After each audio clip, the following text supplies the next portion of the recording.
Shalom, Bapak Ibu yang terkasih di dalam Tuhan Yesus Kristus. Kembali saya mau menyampaikan firman Tuhan yang saya beri judul Minta Pencurahan Roh Kudus.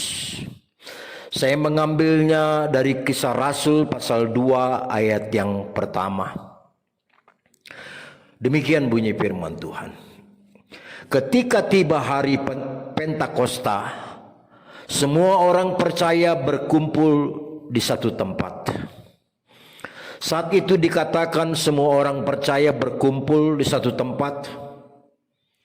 Mereka juga pasti bersepakat dan bersatu hati untuk meminta Roh Kudus dicurahkan atas mereka. Sebab Roh Kudus bisa diperoleh dengan memintanya pada Bapa, Lukas 11 ayat 13, atau atas penumpangan tangan dari orang-orang yang dikhususkan oleh Tuhan, seperti para rasul pada saat itu. Itu bisa kita baca dari Kisah Rasul 8 ayat 18. Tapi sekalipun saat ini kita masing-masing terpisah tempat oleh karena aturan PSBB COVID-19, kita tetap bisa bersatu hati dan bersepakat dengan sungguh-sungguh meminta Allah agar mencurahkan Roh Kudus pada setiap kita. Dan tiada yang mustahil. Allah bisa mencurahkan Roh Kudus kalau kita sungguh-sungguh percaya dan berharap. Lalu apa saja kegunaan jika kita penuh dengan Roh Kudus? Tentu banyak sekali. Tapi mari kita lihat beberapa hal saja, yaitu yang pertama, untuk hadapi serangan. Jelas iblis amat tidak suka ketika kita dimateraikan menjadi milik Allah. Efesus 1 ayat 13. Itulah sebabnya iblis akan terus berusaha mencobai kita, seperti dia mencobai Tuhan Yesus. Matius 4 ayat yang ke-1. Iblis juga akan serang kita lewat yang katanya seiman, agar kita saling balas dan saling menyerang di antara kita. Bahkan iblis pakai para penguasa dan mereka yang melawan Yesus untuk menyerang kita lewat serangan hinaan atau lewat tekanan dan tindakan seperti yang terjadi belakangan-belakangan ini. Itu bisa kita baca dalam Kisah Rasul 4 ayat 27 dan ayat 29. Tetapi saudara-saudara, Tuhan tidak pernah ajarkan kita untuk melawan mereka dan balas memaki mereka atau dengan segala cara lainnya. Sebab lawan kita sama sekali bukan sesama manusia, bukan darah dan daging, melainkan roh-roh jahat di udara. Tuhan justru mengajarkan kita untuk berbuat kasih, mengampuni, mendoakan, bahkan memberi pipi kanan jika ditampar pipi kiri. Kita tidak perlu melawan mereka meski dengan alasan untuk mengkuatkan dan menyelamatkan mereka yang katanya masih bayi rohani, agar mereka jangan bimbang, agar jangan mereka mundur dan lain sebagainya. Sebab saudara, meski dengan cara apapun, mereka yang benar-benar memang dipilih dan bukan hanya dipanggil, tidak akan pernah mau melepaskan cinta dan percayanya pada Tuhan. Yang teramat dia yakini. Dan itu semua bisa terjadi karena pertolongan dan kekuatan pekerjaan Roh Kudus. Roh Kuduslah yang menolong dan memberi kita kekuatan, kesabaran, pengajaran, bahkan ketekunan di dalam menghadapi segala sesuatu seperti yang terjadi sekarang ini. Juga termasuk masa pandemik sekarang ini, saudara. Dan yang kedua, saudara, apa gunanya kita dipenuhi dengan Roh Kudus? Yaitu untuk adakan tanda ajaib. Roh Kuduslah yang membuat kita melihat, mengalami, bahkan melakukan perbuatan-perbuatan ajaib dari Allah. Itu tertulis dalam Kisah Rasul 4 ayat 30, juga di Markus 16 ayat 17 sampai 18, dan banyak lagi ayat-ayat yang lainnya.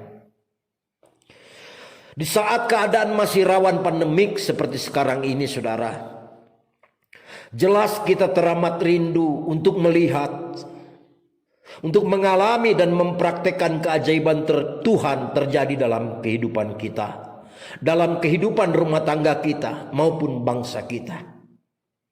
Di bulan depan ini, saudara, kita perlu melihat keajaiban Tuhan itu terjadi untuk menutup bungkus kita dan seluruh keluarga kita dari segala bahaya. Di saat new normal yang akan segera kita masuki, kita perlu melihat keajaiban Tuhan memulihkan kembali perekonomian kita. Kita perlu melihat keajaiban Tuhan untuk membukakan peluang-peluang baru dan lain sebagainya. Kita juga perlu melihat keajaiban Tuhan untuk membakar roh kita sehingga kerohanian kita bernyala-nyala di masa new normal di depan nanti, bahkan seterusnya. Dan yang ketiga, saudara, kita perlu dipenuhi oleh Roh Kudus, karena itulah materai jaminan janji Allah.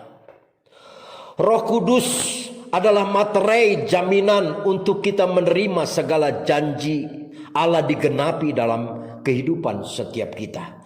Itu tertulis dalam Efesus 1 ayat yang ke-14. Dengan adanya Roh Kudus sebagai materai jaminan untuk menerima segala janji Allah, maka mau tidak mau atau sudah pasti dan tidak usah diragukan lagi, kita pasti melihat semua janji Allah digenapi dalam tiap kehidupan kita. Percayalah, saudara. Dan pencurahan Roh Kudus itu dapat diterima oleh mereka yang sungguh-sungguh meminta dalam doa. Kisah Rasul 4 ayat 31. Mereka yang sungguh-sungguh berharap dan percaya pasti akan menerima Roh Kudus, pencurahan Roh Kudus, baptisan Roh Kudus. Meski sekalipun kita tidak harus berada di satu tempat yang sama, tapi asal kita satu hati, saling menguatkan, saling mendoakan, maka yakinlah Allah akan mencurahkan Roh Kudus-Nya, memenuhi setiap kita, membaptis kita dengan kepenuhan Roh Kudus. Haleluya, amin. Mari kita berdoa, saudara. Saudara, yang pertama tadi saya katakan, memang ada banyak kegunaan kita dipenuhi oleh Roh Kudus. Tapi yang pertama, kita perlu untuk menghadapi serangan iblis, serangan dunia ini. Yang kedua, kita perlu penuhi Roh Kudus supaya kita melihat berbagai keajaiban Tuhan. Dan yang ketiga, kita perlu dipenuhi Roh Kudus, sebab itulah jaminan yang pasti untuk kita menerima semua janji-janji Allah. Haleluya, amin. Mari kita berdoa. Bapa di dalam surga, di dalam nama anakmu Tuhan Yesus Kristus, sekarang ini kami sekalipun terpisah satu dengan yang lainnya karena keadaan yang memaksakan kami, tapi di hari Pentakosta ini kami semua orang percaya, meminta dengan penuh kesungguhan, percaya dengan penuh kesungguhan bahwa Engkau sanggup, Engkau mau memberikan pencurahan Roh Kudus atas kami. Kami meminta saat ini ya Bapa, curahkanlah api Roh Kudus-Mu memenuhi kami. Baptis kami dengan Roh Kudus, penuhi setiap kami, keluarga kami, orang-orang yang kami kasihi, semua umat-Mu Tuhan, penuhi dengan api Roh Kudus, supaya Roh Kudus itu membakar, menyala-nyala dalam tiap kami. Kami tahu Tuhan, kami sangat memerlukan Roh Kudus memenuhi kami, untuk kami mampu menghadapi segala serangan, untuk mampu menghadapi segala kesulitan yang tengah terjadi sekarang ini. Kami perlu dipenuhi Roh Kudus. Sebab Tuhan, dengan Roh Kuduslah kami bisa melihat berbagai-bagai tanda-tanda ajaib terjadi dalam tiap kehidupan kami. Kami perlu penuhi Roh Kudus, sebab Roh Kudus mula jaminan yang pasti buat kami, agar kami menerima semua apa yang Allah janjikan dalam hidup kami. Mari kami mengangkat tangan kami dan meminta Engkau menumpangkan tangan atas kami. Urapi kami dengan Roh Kudus. Penuhi kami dengan Roh Kudus sekarang juga ya Bapa. Supaya kami Tuhan dapat menghadapi semua perkara. Dapat melihat keajaiban. Dan menerima semua janji-janji-Mu digenapi dalam tiap kehidupan kami. Di dalam nama Tuhan Yesus, kami percaya Engkau mendengar doa kami. Engkau melihat kebutuhan kami. Engkau melihat hati kami yang rindu untuk Engkau mencurahkan Roh Kudus-Mu atas tiap-tiap kami. Hanya dalam nama Tuhan Yesus Kristus kami sudah memohonkan doa kami ini. Haleluya, haleluya, amin.